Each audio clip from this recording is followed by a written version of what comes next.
Pregnant again? How utterly disappointing. Marla's words sliced through the tense silence like a butcher's knife.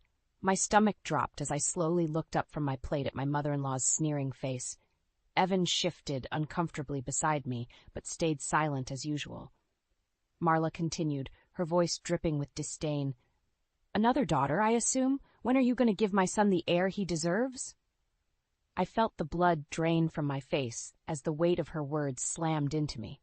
This was supposed to be a joyful celebration dinner for my pregnancy, but Marla had once again managed to turn it into a humiliation. Mother, please, Evan finally muttered, but she waved him off dismissively. Don't mother me. You're just as frustratingly submissive as your father was. If you don't control your wife, she'll keep popping out these disappointing female placeholders. Tears stung my eyes as I finally found my voice. Zoe is not a placeholder. She's our beloved daughter, and this pregnancy is still early. We don't know the sex yet. Oh, spare me. Marla rolled her eyes. With your atrocious track record, it's clearly another girl. You're a broodmare failure. The venom in her tone shook me to my core. Evan's head hung low, crushed by his mother's verbal lashing. Hurt and rage burned inside me, but I knew defending myself was futile against this woman's cruelty. I need some air, I managed to choke out, pushing back from the table. I had to escape before breaking down completely. Marla scoffed as I rushed away. Running away again, are we? Typical. I hurried out to the back patio, gulping in the cool night air as burning tears streaked my cheeks. How could she be so hateful and demeaning toward me? Footsteps approached, and I tensed, steeling myself for another barrage of insults. But it was Evan, his face etched with sadness and apologetic. Lena, I'm so sorry, she was completely out of line back there, he said softly, taking my hand. You know how important you and the kids are to me. Don't listen to her vitriol. I pulled my hand away, suddenly angry at his passivity. But I did listen, Evan. For 8 years, I've listened to her constant put-downs and cruelty toward me, toward Zoe. When are you finally going to stand up to your mother? Evan's eyes widened, then quickly averted. You know how she is. She'll never change, he mumbled weakly. I felt something inside me harden at his words. For the first time, I truly saw Evan's inability, or unwillingness, to protect me from his mother's abuse. In that moment, the illusion of our marriage began cracking before my eyes. As I looked into my husband's beaten, submissive stance, I realized with sinking dread that this pattern would never end. Marla's iron grip over him was unbreakable, and I was the perpetual target for her destructive need to dominate. Warily, I turned and headed back inside, leaving Evan standing alone with his spineless excuses. I sensed this was the beginning of an inescapable downward spiral that would alter my family forever. If only I knew then just how devastating the consequences would be. The tension hung thick in the air as Marla smoothed her silk blouse, a self-satisfied smirk playing across her lips. Lena, dear, I have some news that may shake things up a bit. I eyed her warily from across the kitchen counter. What are you talking about? Well, you know how concerned I've been about securing a legitimate heir for my son, she began in a mock-sympathetic tone. A daughter is lovely, but it simply won't do for carrying on the family legacy. Rage simmered within me, but I bit my tongue. After the disastrous dinner weeks ago, I knew any protest would be futile against this woman's twisted agenda. Marla continued, so I took matters into my own hands to help solve this delicate issue. I introduced Evan to a wonderful young lady, Sienna. She's fertile, devoted, and more than capable of providing him with the son he deserves. The words hung in the air like a bad dream. But Marla's vindictive stare told me this was no nightmare. It was disgustingly real. You brought another woman into our marriage to have a baby with my husband? I sputtered, struggling to process this depths of her depravity. Oh, don't be so dramatic, she scoffed. I'm doing what's best for my son's future. You've proven quite incapable in that regard. The casual cruelty of her words struck me like physical blows. How could anyone be so utterly lacking in human empathy? You cruel, manipulative hag, I cried out, unable to contain my anger any longer. Does Evan even know about this vile scheme? A slow, satisfied smile spread across Marla's face. Why don't you ask him yourself, dear? On cue, Evan stepped into the room, flanked by a slim, overly made-up woman I didn't recognize. Sienna, I presumed. The look of sheepish contrition on my husband's face said it all. You allowed this? Your own mother brought another woman into our marriage to bear your child? I stammered, feeling the world crumbling around me. Evan couldn't meet my eyes. Lena, we've talked about how important carrying on the family line is. So you're just going to let your mother pimp out some cheap whore to get what she wants? I screamed, uncaring of the foul language as blinding rage took over. Sienna's eyebrows shot up in feigned indignation. Evan finally looked at me, his expression hardening to match his mother's callous demeanor. This is for the greater good, Lena. My duty as a man. If you were able to do your wifely duties properly, we wouldn't need to go to such extremes. His cold, rehearsed words lanced through my heart like daggers. This was really happening. My own husband was utterly betraying me in the most humiliating way possible, all with his mother's enthusiastic support. Marla chuckled at my stunned silence. Don't worry, dear. Once Sienna properly breeds, you can focus your energy on my granddaughter. We wouldn't want you feeling completely useless. Her words ignited an indescribable fury within me that I never knew I possessed. With a primal scream, I grabbed the nearest object, a heavy ceramic vase, and hurled it with every ounce of strength. It struck Marla squarely in her smug face, shattering viciously and spraying blood and ceramic shards across the room. Sienna shrieked in horror as Marla crumpled to the floor, clutching her ruined face and howling in agony. Chest heaving, I turned to Evan, seeing the shock and fear in his eyes. In that unrestrained moment, I knew my marriage had disintegrated into ashes. There would be no forgiving this ultimate betrayal. Marla's monstrous machinations had cut straight through the very core of my world. The only thing left was vengeance. The eerie silence hung heavy in the air as Marla's wails finally subsided.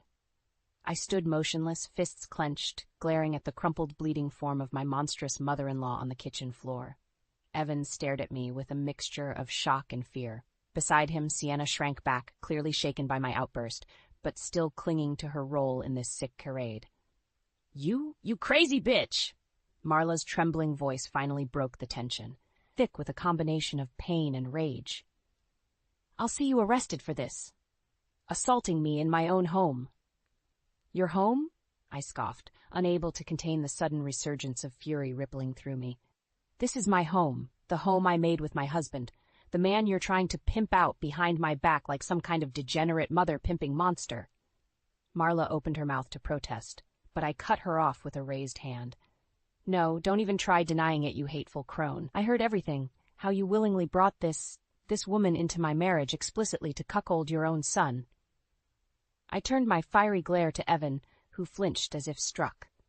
And you spineless coward, going along with your mother's demented plans, ready to stick your dick into the first fertile womb she picks for you. Lena, he began weakly, but I wasn't about to let him make pathetic excuses. Did you really think I wouldn't find out? That I'd just be a good little wifey while you knocked up some cheap hussy on the side? Hey! Sienna's shrill voice cut in, her fake-baked face contorting with indignation. I am not some hussy! Your bastard husband came on to me! I whirled on the overly made-up woman, feeling a cruel smile spread across my face. Did he now? So tell me, when you were spreading your legs for a very married man, did you stop to think about his innocent family you were helping to destroy? Sienna opened her mouth, but nothing came out. Deep down, even she realized how reprehensible her role was in this sordid scheme.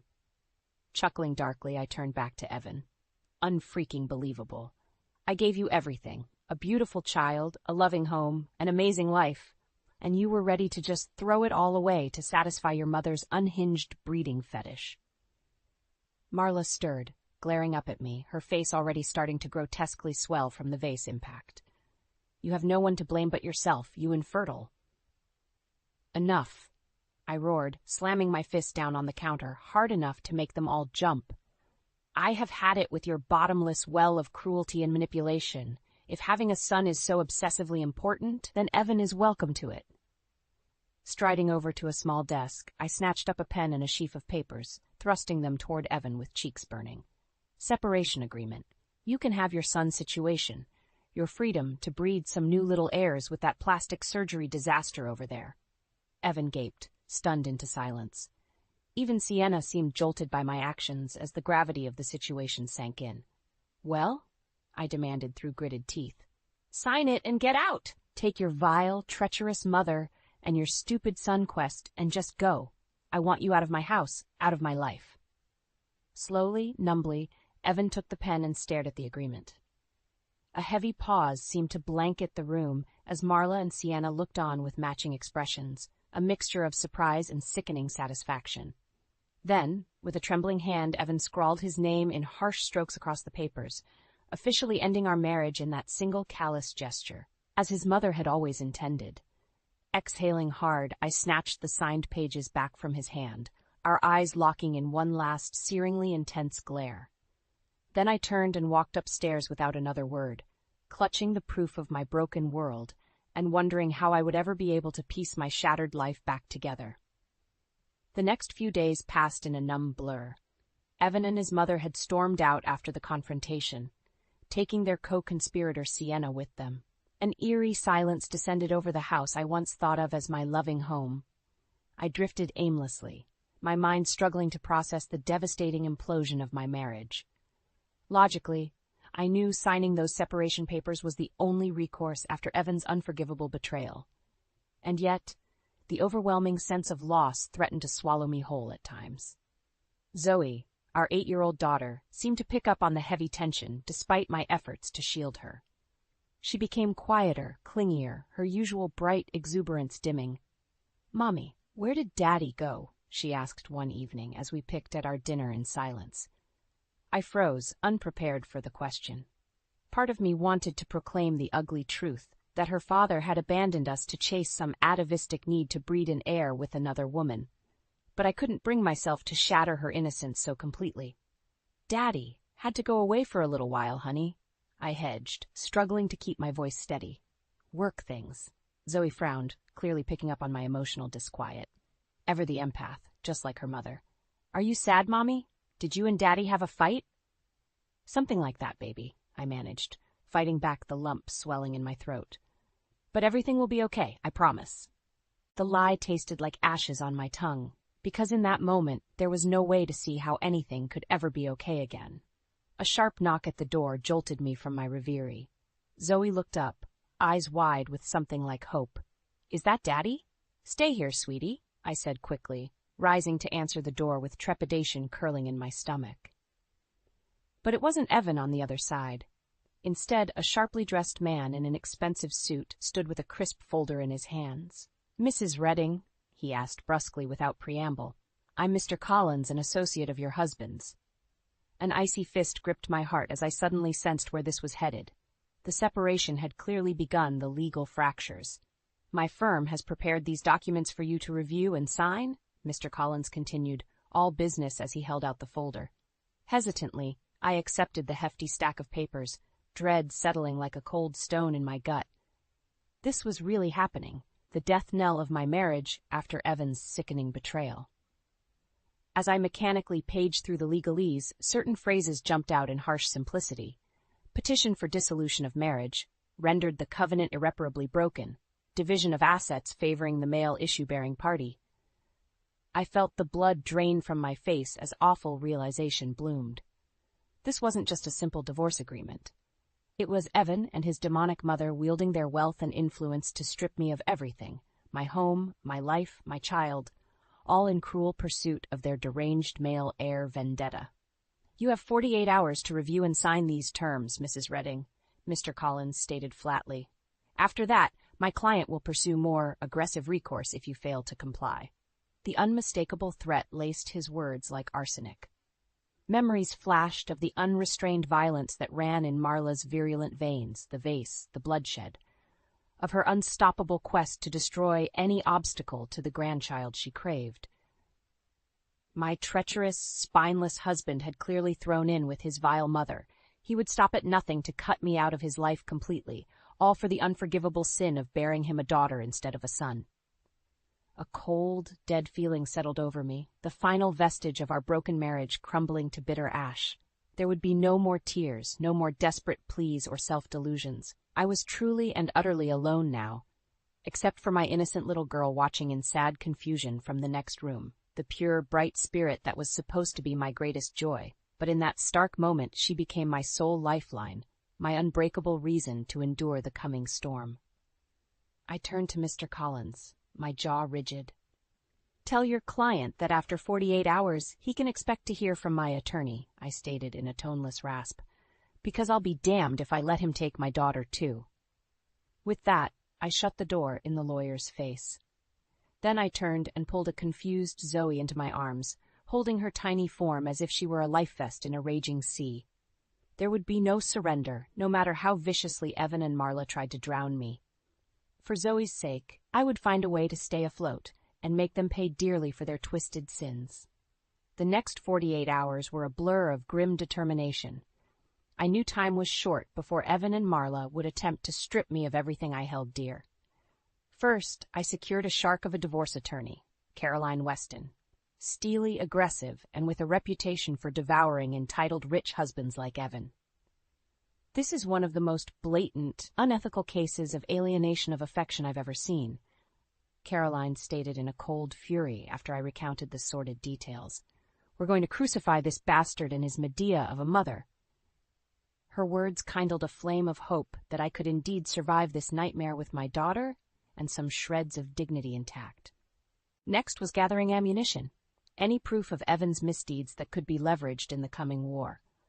I pored over financial records, discovering his company had been filtering money to an offshore account for years.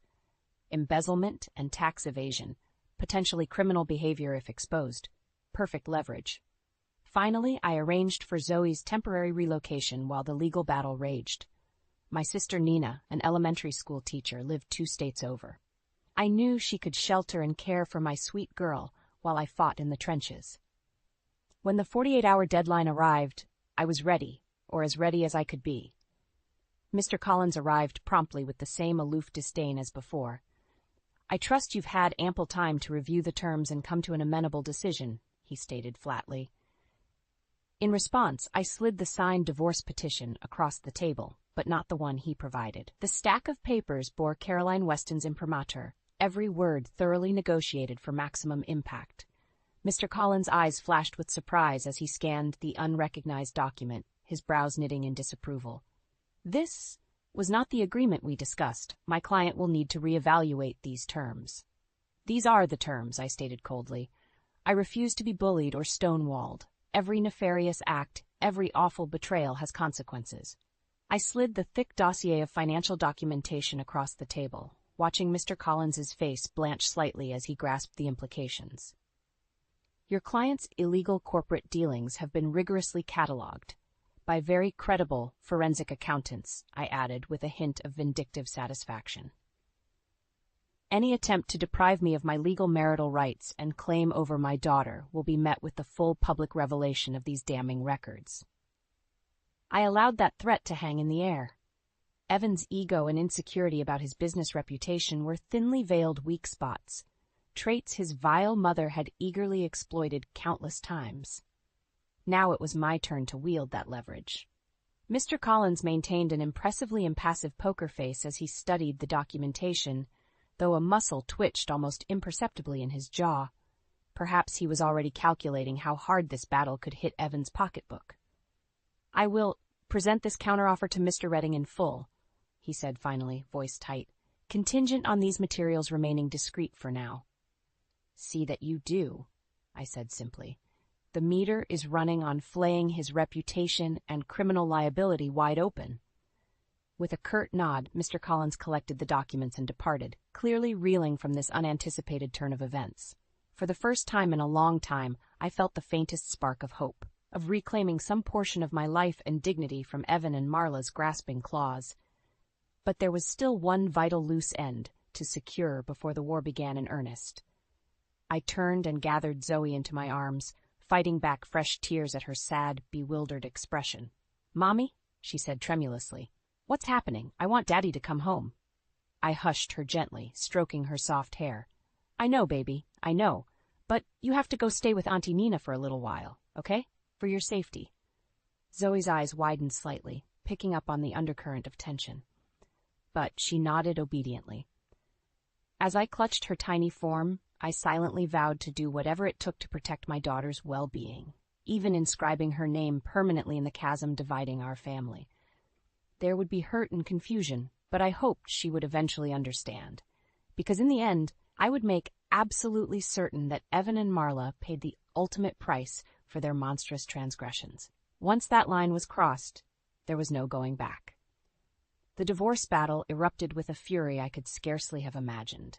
Evan and Marla clearly felt spurned by my refusal to capitulate, and were determined to crush me through overwhelming legal force and intimidation. Caroline proved to be worth every penny, matching their team's viciousness tit for tat. Accusations and exposures flew in both directions as dark secrets were mercilessly excavated. Marla launched a public smear campaign, portraying me as an unfit mother and spouse jealous of Evan's business success. We countered by leaking details of her deranged campaign to cuckold her own son for a male heir. It was a brutal, soul-destroying process. But I refused to surrender an inch, kept afloat by my determination to maintain stability for Zoe. Finally, after 6 excruciating months, cooler heads in Evan's camp prevailed in pushing for a negotiated settlement, an end to the scorched earth hostilities before any more radioactive scandals fully combusted. I'll never forget the heavy silence that fell over the sterile conference room as our respective legal teams arrived. Evan entered, shoulders squared but eyes hollowed by the long battle. Then Marla swept in, her face still bearing the faintest scars from the vase incident, twisted into her trademark sneer. I felt a brief thrill of satisfaction that at least I'd managed to mar her unbearably smug exterior. Greetings were dispensed with, having long abandoned such niceties. We came straight to business. My client is prepared to offer a full and impartial distribution of legitimate marital assets, provided certain conditions are met, Caroline stated firmly, including permanent renunciation of custodial claims over the minor child. I could feel Marla's glare burning a hole through me. Sacrificing any claim to Zoe was the heaviest concession, but a necessary one to secure safety and healing. To her credit, Caroline didn't flinch, as well as assurances that the unconventional reproductive circumstances during the marriage remained sealed and undisclosed. A harsh jab at the twisted heir conspiracy, and a not-so-veiled threat about potential criminal repercussions. Evan shifted uncomfortably at the allusion. Marla's scowl deepened. While such terms are highly irregular, their lead counsel replied stiffly, we are amenable to the equity distribution, provided indemnity against future potential actions. A ugly pause lingered. They knew their financial skullduggery had been thoroughly exposed and could jeopardize not just Evan's business, but potential imprisonment. So they had no choice but to negotiate a suppression of the whole sordid truth. The tables had finally turned in my favor. Of course, so long as commitments are adhered to, the matters will remain permanently sealed, Caroline stated, her shark-like smile just a touch too wide. The negotiation continued for hours, splitting immense assets and investments down to the finest decimal point. But in the end, we hammered out an agreement, secured by both sides the mutual sustaining silence. Marla looked utterly miserable, faced with irrevocably surrendering control over her son's life and Zoe's. While still obscenely wealthy, I knew the concessions represented a profound personal defeat, which fueled my resolve. I don't expect congratulations, Caroline told me in an undertone as the final paperwork was prepared. This whole situation is equal parts sickening and infuriating, but you stood your ground and secured the best path for your daughter's well-being. I could only nod numbly, my strength finally waning after the marathon ordeal. There was no jubilation or catharsis, only the cold satisfaction of having survived this battle, of inflicting some semblance of consequences on Evan and Marla for their grotesque transgressions, and ensuring a future of stability for Zoe. Sliding the notarized agreement across the desk, I met Marla's seething glare one last time. Don't ever set foot near me or my daughter again, you twisted, evil bitch. Too weary even to revel in her impotent sputtering at the insult, I simply stood and walked out, gathering the last remnants of my dignity to forge a path into this new, uncertain life.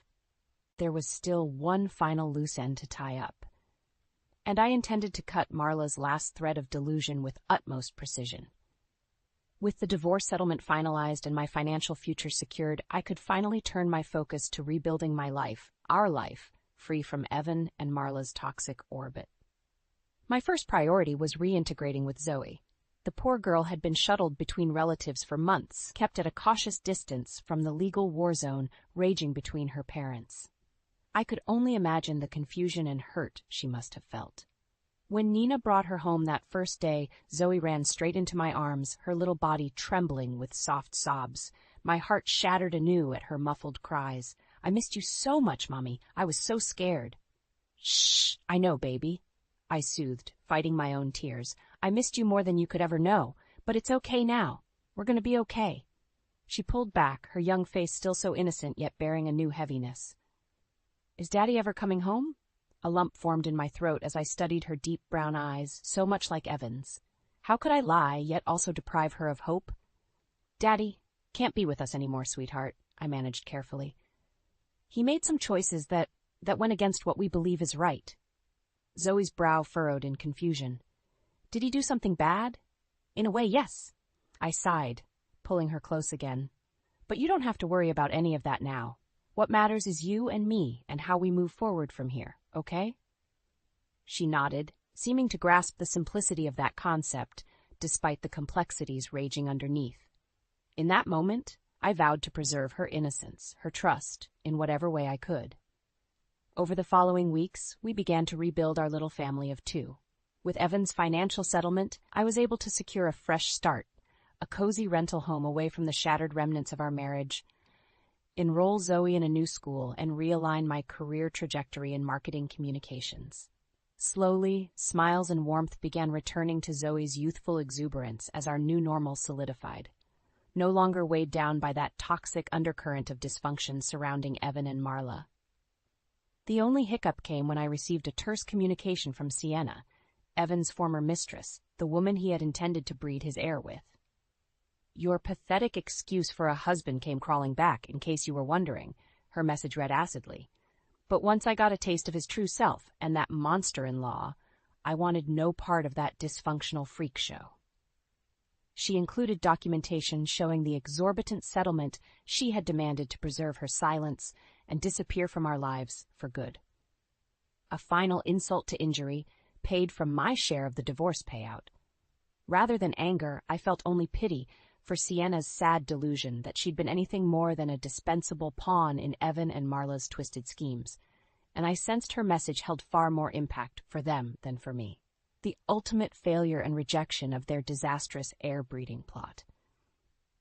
In a strange way, it felt like the last fading embers of that ugliness had finally burnt out completely, freeing me to turn my energy fully toward nurturing and protecting the family I did have, my ethereal bond with Zoe.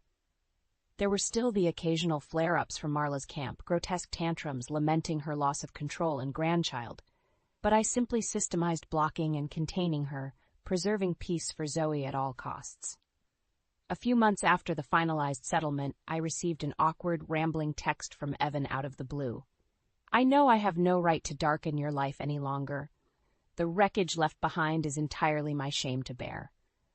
But I hope one day Zoe will understand that, despite everything, I did love her with all my heart." The words were a hollow echo, a desperate grasp for validation or absolution after his spinelessness shattered our family. I didn't bother responding, focused entirely on my new beginning, because that broken man's sad plea for sympathy couldn't reach me any longer. Not in the sanctuary of tranquility and love I had rebuilt around my beautiful daughter. Not when his vile deeds had finally caught up to him, leaving him utterly alone with his unbearable guilt. The years passed with surprising tranquility as I raised Zoe in our new peaceful life. There were moments of struggle and heartache, of course, but they paled in comparison to the constant toxicity that pervaded my marriage to Evan. As she grew into a brilliant, self-assured young woman, I made sure Zoe understood the basic truths of what tore our family apart, at least enough for her to recognize the inherent brokenness in her father and grandmother's value system. She never voiced resentment toward them, but a sort of detached pity. An intrinsic understanding of how their obsessive pursuit of an heir destroyed any possible bond. "I'm just glad I had you, Mom," she would say with a maturity beyond her years. You were the only one who really knew what was important, family, not bloodlines. Her words simultaneously filled me with pride and profound sadness for the innocence she was forced to let wither at such a young age. But I took solace in knowing I had insulated her from the brunt of their viciousness. Until the day that seismic postscript arrived, brutally textured with karma's fury. It was a simple certified letter that appeared innocuous at first glance. But the return address, a maximum security prison, quickly turned my blood cold. With hands trembling, I tore it open to find a terse, stark message. Mrs. Redding, I regret to inform you that your former husband, Evan Redding, has been incarcerated on charges of corporate racketeering, embezzlement, and tax evasion related to his business activities. The legalese continued, but my vision blurred as the full weight landed. Evan was going to prison for upwards of a decade, his career and reputation utterly immolated in the wake of those charges. Just like I had threatened all those years ago with my hidden evidence, a thermonuclear strike I'd hoped would never truly be detonated. Clearly, authorities had dug deeper in the aftermath of our brutal divorce and uncovered the full crater of his financial chicanery. The sick twist of satisfaction I felt soured in an instant, replaced by a mix of stunned dismay and something worse, something deeper. Remorse and empathy I didn't want to feel for that wretched man. Because no matter how unforgivable his actions, no matter how much he deserved punishment, I knew this development would utterly shatter Marla. Her whole world, her whole cancerous obsession for continuing the family empire through a male heir, would finally collapse in on itself with Evan incarcerated. She would be alone, bereft, her manipulative power machinations reduced to ashes at last. I tried to stamp out the small tendril of compassion worming through me, reminding myself of her boundless cruelty, her eagerness to obliterate my own family. Yet it persisted, the ghost of the hopeful young bride I had once been, sickened by the realization that Marla had doomed herself and her deepest desire through her very quest to obtain it. Her worldview had been her undoing. The ramifications, of course, would ripple out in unpredictable waves. What would become of their real estate empire and wealth with Evan behind bars? And more urgently, what about Zoe? I was deep in thought, rereading the letter for any clues, when the front door opened and my now-grown daughter swept in from classes. "Hi, Mom. Did you hear from—" She stopped short, taking in my pale, shaken expression. "Mom, what is it? What's wrong?" Drawing a steadying breath, I wordlessly handed her the letter. Zoe's eyes rapidly scanned the contents, her brows shooting upward in disbelief. "Oh my God, Dad's in prison?" She looked up at me, the shock and hurt palpable despite our long estrangement from Evan. I moved to pull her into a comforting embrace, stroking her hair just like when she was little. "I know, honey, I know. It's a lot to process." She held me tightly for a long moment, and I could sense her whirling thoughts settling like sediment through cloudy waters. Finally, she pulled back, eyes resolute and voice steady. "This doesn't change anything for us, Mom. His mistakes, his crimes, that's on him. We've built a good life beyond his mistakes and grandmother's madness." Zoe squeezed my hands firmly, her warm smile crackling with that resilient spirit inherited from her mother's DNA. Maybe this can be the end of it all, a fresh start, free from his shadow and her poison for good. I gazed at her with swelling pride and love, overcome by the wise perseverance blazing in her youthful eyes. She was right. As the monolithic shockwave propagated outward, Evan behind bars, Marla's world crumbling, we stood together on solid ground, free and unshaken. Perhaps this was the final cosmic realignment, setting the scales permanently even. Pulling my brave, beautiful daughter close, I felt the manacles of that dark family history begin to shed like snakeskin at last. Evan and Marla had bet everything on lies and power lust, unwittingly burrowing their shared grave. But in their defeat, in their self-ruination, I had conquered. My quiet resilience, my bond of love with Zoe had won the generational war. My only lingering words as their entitled kingdom crumbled to dust were the same ones I had snarled at Marla so many years ago. "Don't ever set foot near me or my daughter again, because this time it would be permanent."